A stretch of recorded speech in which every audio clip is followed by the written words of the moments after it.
우리가 살다 보면 누구나 공든 탑이 무너질 때가 있을까요? 없을까요? 있습니다. 참 그렇게 되기를 원하지 않습니다. 그런데 그렇게 될 때가 있어요.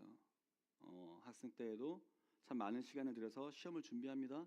그런데 그 시험을 망칠 때도 있습니다. 학생이든 어른이든 내 주변에 있는 친구, 동료, 누가 되었든 참 진심을 다했어요. 그래서 애를 썼던 인간관계가 어느 순간 나의 애씀과 상관없이 어긋날 때도 있습니다. 사업이나 직장에서 최선을 다해서 버텼습니다. 일을 해 나갔습니다. 그럼에도 불구하고 내가 원하는 결과가 따르지 않을 때도 있습니다. 자, 그러면 그때 여러분은 어떤 감정을 경험합니까? 흔들리는 것을 보고 균열을 보게 되며 위기를 느끼죠. 그리고 그것이 실제로 일어나게 되었을 때, 내가 무엇을 위해 이렇게 했을까라는 깊은 허탈도 그리고 절망도 경험할 수 있습니다. 한 번은 경험할 수도 있을 것 같아요. 그런데 이런 공든탑들이 한 번 무너지고 아니야, 다음에는 또 괜찮을 거야, 다시 해보지만 또 무너지고 또 무너지는 일이 있다면 그때부터는 어떻게 됩니까? 역시 내가 한다고 될 거 아니야, 그냥 다 버려, 대충 살아 라고 부정적으로 가는 이들도 있을 것이고, 누군가는 그래, 내 힘으로 할 수 없지, 하나님밖에 없어 라고 하는 사람도 있을 겁니다. 중요한 건 오늘 본문의 이 마지막 식사 가운데 다락방에 모였던 제자들의 심정이 바로 이와 같았을 것이다 라는 겁니다. 제자들은 예수님께 우리가, 물론 베드로가 대표로 얘기했어요. 하지만 모두가 같은 마음이었을 것입니다. 우리가 죽기까지 충성을 다하겠습니다. 예수님이 어디로 가시든지 우리가 주님과 함께 하겠습니다 라고 결단을 했어요. 그런데 예수님은 그들의 얘기 가운데 내가 가는 이 죽음의 길을 너희는 함께 걷지 못할 것이다. 베드로에게는 지금은 너도 못 걸어, 나중에는 걸을지언정 너희들은 나 모두 다 배신할 거다 라고 얘기를 합니다. 제자들에게는 두 가지가 다 마음에 안 들었을 겁니다. 한 가지는 내가 예수님을 무엇 때문에 따랐는데, 무엇을 기대하고 따랐는데, 그래서 내가 바랐던 모든 기대가 깨지는 순간이었고요. 하나는 내 마음까지도 안 알아주시는 것처럼 보이는 거죠.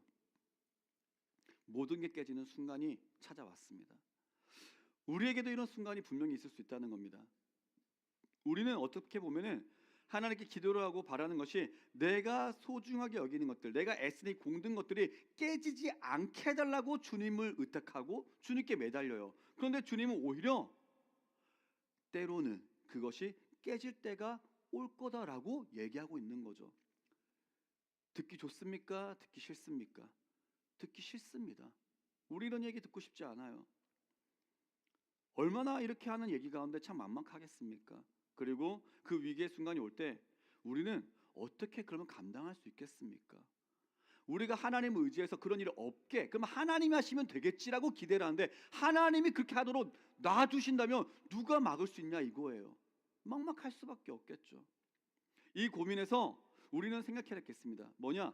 어떻게 내 힘으로 그러면 감당할 수 있을까? 라는 염려보다 먼저 되어야 할 것은 그런 순간이 왔을 때 방향을 알아야 된다는 겁니다. 우리가 알아야 할 방향은 오직 하나님의 말씀밖에 없습니다. 그래서 오늘 예수님께서 주신 말씀을 통해 마음이 근심되는 이 위기의 상황 속에서 우리가 붙들어야 할 방향은 과연 무엇인가? 이것을 말씀 가운데 그저 머리로만 아는 것이 아니라 전인격적으로 깨닫는 은혜가 있기를 바랍니다. 왜냐? 말씀이 우리에게 위로와 소망을 주십니다. 그리고 이 말씀 가운데 이길 수 있는 힘이 있는 줄로 믿습니다. 예수님은 염려와 이 불안 가운데 있을 제자를 향해 이렇게 말씀하시죠. 근심하지 말아라 라고 얘기하십니다. 원문의 뉘앙스를 살리면 이렇게 얘기하는 거예요. 얘들아, 너희의 마음이 계속 근심되도록 놔두지 말아라 라는 거예요. 당장의 이 지금 상황만이 아니라 예수님께서 앞으로를 생각하셨을 때, 예수님이 승천하신 후에 제자들이 겪게 될 핍박과 환난이 얼마나 많습니까? 그 가운데서 제자들이 흔들리지 않고 근심하지 않기를 바라신 겁니다. 그래서 이어지는 말씀 가운데 자, 근심하지 말아라. 그냥 근심하지 마라는 명령이 아니라 어떻게 이 근심을 놔두지 않고 해결할 수 있는지, 무엇으로 힘을 얻을 수 있는지, 위로와 소망을 가져야 하는지 방향을 이어서 말씀해 주신 겁니다. 바로 상황을 보는 것이 아니라 하나님이신 예수님의 말씀을 믿는 것이었습니다. 그렇게 1절 말씀 가운데 너희는 마음에 근심하지 말라. 하나님을 믿으니 또 나를 믿어라. 예수님을 믿는다고 하는 것은 이제 이어질 예수님의 그 예수 존재로 말미암아 그 말씀을 믿어라 라는 얘기입니다. 중요한 건 자, 다른 방법도 있고 이렇게 할 수도 있을 거니까 이걸 참고해서 이렇게 이런 게 아니라 이것밖에 없다. 나만 믿어야 돼. 여러분, 우리가 주님의 말씀만 붙들 수 있기를 바랍니다. 말씀을 기반으로 해서 이것도 저것도가 아니라 일단 말씀을 믿어야 됩니다. 그런데 그러면 주님께서 이어서 어떤 말씀하셨냐? 거처에 대한 얘기를 하더라 이거예요. 2절 3절 말씀 함께 보겠습니다. 시작. 도다. 그렇지 않으면 너희에게 일렀으리라. 내가 너희를 위하여 거처를 예비하러 가노니 가서 너희를 위하여 거처를 예비하면 내가 다시 와서 너희를 내게로 영접하여 나 있는 곳에 너희도 있게 하리라. 아멘. 근심하지 말라고 하셔요. 그런데 이어가지고 어떻게 하면 근심하지 않게 될 거라는 가운데 우리는 대충 뇌가 생각할 수 있는 얘기들을 기대를 할 수 있는데 예수님 갑자기 거처를 얘기하고 있는 거예요. 아버지 집에 거처. 이것은 어떤 의미가 있을까요? 그것은 당장 눈앞에 보이는 이 문제, 이 상황만 보며 해결하려고 발버둥 칠 것이 아니라 그 순간에 너희의 영적인 눈을 들어서 우리의 영원한 목적지가 어딘지를 바라봐라 라고 하시는 겁니다. 영원한 하나님 아버지의 이 집을 향한 확신이 우리에게 근심과 염려가 올 때 이것을 이겨내는 첫 번째 방향입니다. 어떤 생각이에요? 아, 내가 있을 곳은 이 땅이 아니야. 나는 영원히 이 땅에 살아가는 게 아니야. 지금 겪는 이 모든 위기도 아무리 그래 내 평생에 이 위기가 있다 한들 해결되지 않는다 한들 끝이 있다. 여러분, 우리의 평생은 이 땅에서 삶이 평생이 아니라 하나님 나라의 그 영원한 삶이 있습니다. 이 사실을 우리가 깊이 깨닫고 인정할 때 비로소 현실을, 이 두려움을 넘어설 수 있다는 겁니다. 우리를 창조하신 지으신 하나님이 말씀하시는 거예요. 아, 추상적인 그때를 바라보면서 이게 아니라, 그러니까 이것이 내 현실에, 내 마음에 변화가 되어질 수 있고 깨달음이 되어질 수 있고 하나님 주시는 그 능력으로 말미암아 하나님 이것을 기반으로 내가 걱정하지 않을 수 있도록 나를 다스려 주시옵소서. 우리가 해야 될 방향은 이것이라는 거예요. 그냥 그래 언젠가 그때가 있겠지 이게 아니라 진짜 이것으로 내 능력이 되게 하여 주시옵소서. 이거 갖고 씨름하는 겁니다. 이게 방향을 안다는 겁니다. 지식적 동의가 아니라 그대로 살아가기를 원하는 우리의 믿음의 고백이고 실력이 되는 겁니다. 그런데 우리는 왜 이것이 잘 안 될까요? 한 가지밖에 없습니다. 이 땅의 삶을 하나님은 넘어서라고 하는데 우리는 이 땅의 삶을 못 놓기 때문입니다. 이 땅에서의 나의 성공과 안위가 너무나도 중요합니다. 그러니 하나님의 선하신 뜻을 이루어 주시옵소서 라고 하는 이 이면에는 어떤 게 있어요? 그 선하신 뜻이 내가 잘 되게 하는. 근데 내가 잘 되는 건데 하나님이 원하시는 나의 잘됨과 내가 원하는 나의 잘됨이 갭이 생길 때가 있다는 거예요. 당장 내 뜻대로 문제가 해결되어야만 한다는 이 집착을 참 우리는 내려놓기가 힘듭니다. 그래서 이 땅의 삶이 전부인 것처럼 집착하게 되는 것입니다. 하지만 성경은 우리의 인생을 분명히 이렇게 얘기합니다. 우리는 본향을 향해 가는 순례자다. 고린도후서 5장 1절에 바울은 이렇게 얘기합니다. 함께 읽겠습니다. 만일 의 장막집이 무너지면 하나님께서 지으신 집 곧 손으로 지은 것이 아니요 하늘에 있는 영원한 집이 우리에게 있는 줄 아느니라. 아멘. 땅에 있는 우리의 장막집이 무너져도 이거는 하나님이 지으신 게 아니라 하늘에는 영원한 우리의 집이 있음을 아십시오. 얘기를 합니다. 이 세상은 어떤 곳이에요? 우리가 잠시 머물다 가는 곳입니다. 그래서 이 세상에 우리가 짓는 모든 것들은 장막입니다. 오늘날 표현하면 뭐예요? 텐트예요. 텐트.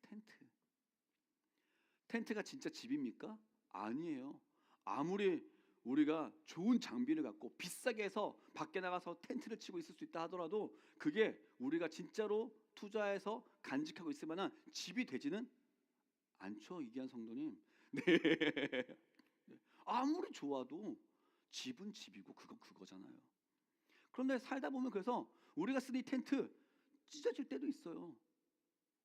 보수해야 되고 하지만 하다가 쓰다 마음에 이제 안 들면은 낡으면 어떻게 해요? 아이 버리고 새로 사야 되겠다. 이게 텐트입니다. 텐트가 조금 찢어지고 좀 문제 생겼다 해서 이야 인생이 끝났네, 망했네, 이렇게 하는 사람이 있습니까? 그럼 없죠. 그거 갖고 인생이 망한 거 아닙니다. 우리의 이 땅의 삶이 그렇다는 거예요. 이 땅에 살아가는데 우리가 그렇게 위태롭고 어렵고 괴로워가지고 발버둥치는 이 모든 것들이 영원한 하나님의 나라가 정말 있음을 내 마음 가운데 확신을 갖고 주님시는 믿음 가운데 새겨놓고 보면은 그래 이거 조금 이렇게 산다고 내가 망하는 거 아닌데, 지식적인 동의가 아니라 내 마음속으로 심령으로 새겨져야 된다니까요. 예수님은 우리를 위해 그 완벽하고 영원한 거처를 마련하시기 위해 십자가 달려 돌아가셨습니다. 친히 그 생명의 대가를 지불하셨습니다. 그리고 주님이 다시 이 땅에 오시는 날, 우리를 부르시는 그날, 우리를 그 영광스러운 거처로 내가 너희를 인도할 거다 약속하셨습니다. 내 인생의 최종 목적지가 어디입니까? 이 땅이 끝입니까? 아닙니다. 하나님의 나라가 있습니다. 그 분명한 확정되어지는 우리의 집이 있음을 우리가 믿을 때 이 땅에서 이 장막이 텐트가 문제가 생겨도 끝까지 근심하는 게 아니라 잠깐의 근심을 있을지어도 이겨나갈 수 있는 힘이 되어집니다. 주님의 이 깊은 위로의 말씀을 들었어요. 그런데 도마가 여전히 깨닫지 못하고 주여 주께서 어디로 가시는지 우리가 알지 못하는데 그 길을 어떻게 알 수 있습니까? 라고 묻습니다. 제자들이 3년이나 예수님과 동고동락했습니다. 그냥 우리처럼 뭐 하루 길어도 하루 좀 있다가 새벽에 보고 주일날 보고 이렇게 보는 게 아니라 그냥 먹고 마시고 자고 그냥 계속 주님과 3년 동안 살았어요. 그렇게 하면 말씀을 듣고 주님의 가르침과 주님의 기적을 베푸신가 여러 가지 다 봤음에도 불구하고 제자들은 여전히 이 마지막 순간까지도 영적인 귀가 닫혀 있더라. 그런데 이게 제자들 보면 어떻게 그럴 수 있을까가 아니라 이 제자들보다 우리가 상황이 더 나을까요? 안 나을까요? 우리가 더 낫습니다. 예수님도 못 봤는데 우리도 직접 봤으면 더 믿음이 낫지 않았을까요? 아니에요. 제자들은 이 순간 예수님과 함께하는 그때밖에 몰랐어요. 근데 우리는 예수님과 했던 제자들의 모습, 예수님의 이야기, 성령님의 강림과 그 모든 이야기들, 이 신약 성경까지를 완성된 하나님의 말씀을 우리에게 지금 주셨지 않습니까? 이때 이렇게 약했던 제자들이 어떻게 됐는지까지도 다 알고 있는 거예요. 제자들은 몰랐어요. 자기들이 앞으로 어떻게 될지요. 우리는 알고 있지 않습니까? 그런데도 불구하고 우리도 어떻게 해요? 그래 이렇게 했던 염려했던 제자들, 그런데 어떻게 했는지 알면서도 우리는 덩달아 아직도 염려하고 있더라 이겁니다. 근심하고 있어요. 그러면 누가 더 심각한 겁니까? 우리가 더 심각할 때가 있죠. 도마의 질문처럼요, 우리도 우리의 인생의 위기 앞에서 자꾸만 방법을 물어요. 하나님 어떻게 이것을 이겨나갈 수 있을까요? 또 솔직히 생각해 봅시다. 하나님 이 위기에서 나를 건져주시옵소서라고 하고 있지만 이 건져주심이 그저 위기만 건져주기만 원합니까? 아니면 하나님 이게 건져짐은 나의 성공이고 내가 잘 되는 앞날입니다. 그렇게 저를 인도하실 하나님을 나는 믿고요. 그렇게 할 수 있는 하나님 방법은 무엇입니까? 라는 마음이 우리 안에 가득하지 않습니까? 그래서 그 길을 가야 되는데 실수하면 안 되죠? 안 되니까 하나님 그 길을 바르게 갈 수 있는, 그래서 우리가 하나님의 뜻을 구한다고 하지만 그 뜻은 정말 인간적으로 내 내면을 잘 돌아보면은 실수하지 않으면 나는 위기를 맛보지 않고 꽃밭만 걸을 수 있을, 꽃길만 걸을 수 있을 거야라는 우리 인간적인 욕심과 욕망이 있는 겁니다. 그래서 그런 내비게이션을 하려고요. 내비게이션이 어떤 거예요? 딱 목적지만 딱 설정하면은 거기로 딱 안내길 주지 않습니까? 그런 거죠. 하나님께서 주신 나의 목적지는 나의 성공, 나의 안위. 그러니까 딱 찍어 놓으면은 이렇게 할 수 있는 내비게이션 내게 알려주십시오라고 기도하는 겁니다. 영적인 것보다는 그냥 내가 알 수 있도록, 그리고 내가 통제할 수 있도록. 그러니까 제일 쉬운 게 뭐예요? 지금 안전은 내 물질인 거죠. 내 건강인 거죠. 내가 이것을 또 할 수 있는 내 사업이고요. 내가 할 수 있는 모든 수단이 될 수 있습니다. 그러니까 딱 내가 통제할 수 있는 것으로 인해서 하나님 위로와 근심이 안 되게 해주세요라고 기도도 하는 것 같습니다. 실제로 세상은 어떻습니까? 세상이 주는 많은 가르침은 우리가 어떻게 살아야 성공하는지, 그리고 위기를 극복할 수 있는지와 같은 길들을 제시합니다. 그런데 예수님은 이 세상과 다르게 말씀하십니다. 6절 말씀 함께 읽습니다. 시작. 진리요 생명이니 나로 말미암지 않고는 아버지께로 올 자가 없느니라. 아멘. 예수님만이 우리가 구원에 이르는 유일한 길입니다. 그리고 하나님의 그 처소로 인도하는 절대적인 진리고 생명입니다. 우리가 주목해야 될 가장 중요한 부분은 나로 말미암지 않고는 이라는 거예요. 이 말씀은 자, 예수님이 자, 내가 이제 길을 닦아 놨으니까 너희들이 그 길을 알아서 걸어와라 라는 게 아니에요. 내가 길이야. 그러니까 이 길 안에 너희가 함께 있자, 나와 함께 있자라는 초대인 겁니다. 하나님이 우리에게 주신 구원은요, 내가 이제 내비게이션 줬으니까 너 힘으로 이제 그 인생의 험난한 여정을 걸어와라, 알아서 걸어와, 이게 아니라 예수님이라는 우리가 옛날부터 노래하는 게 있지 않습니까? 나는 구원 열차 올라타고서 하늘 날아가지요 뿡뿡. 맞아, 뿡뿡. 네. 아무튼 주님이 우리 구원 열차 되신대요. 차표 필요 없어요. 주님 나의 차량 되시니 나는 염려 없어요. 하나님, 주님이 나의 기관사가 되어서 그 안에 올라타 있으면 너희가 알아서 오는 게 아니라 주님이 우리를 안내하십니다. 인도하십니다. 우리를 아버지 집까지 주님이 완벽하게 이끌고 가십니다. 내가 아등바등 그 길을 가야 한다고 애쓰는 것이 먼저가 아니라는 거예요. 왔을 때, 우리의 위기와 근심의 순간이 왔을 때 하나님의 영원한 구원뿐만 아니라 오늘도 이 땅에서의 나의 구원을 이루시는 주님 안에 거하는 것, 이것이 우리의 가장 먼저 될 부분인 줄로 믿습니다. 이것이 바로 우리가 붙들어야 될 두 번째 방향입니다. 그래서 세상은 여러 길을 제시합니다. 그런데 인간은 결코 이 위기를 극복하기 위한 완벽한 길 만들어낼 능력이 없습니다.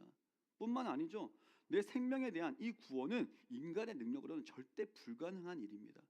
그래서 하나님께서 친히 낮아지시고 이 땅에 오셨어요. 그리고 우리를 살릴 완벽한 길이 되어주셨습니다.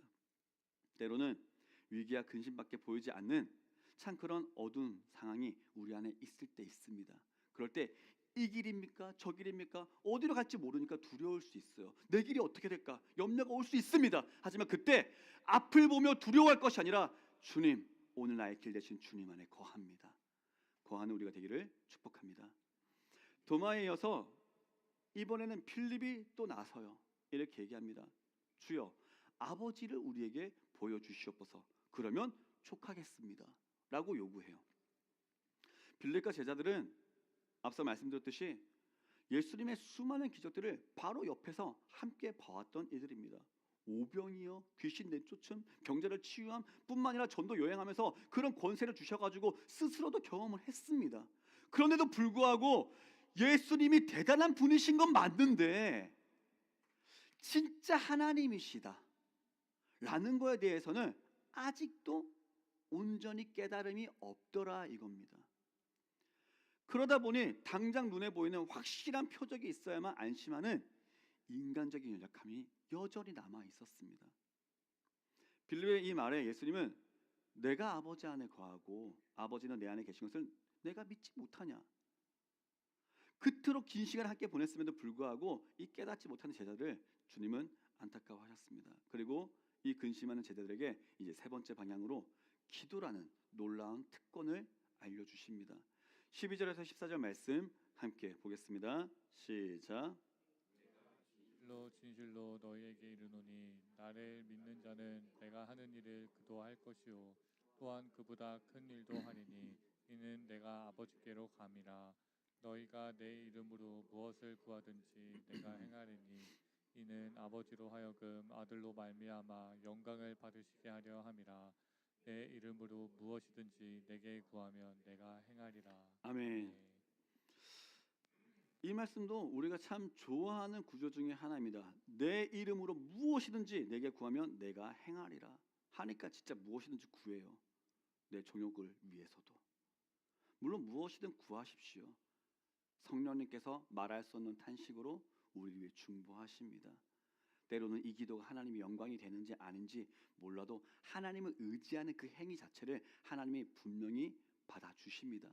그런데 중요한 건 내 욕망대로 이루시지 않고요, 하나님의 영광 가운데 하나님의 뜻대로 이루신다는 거예요.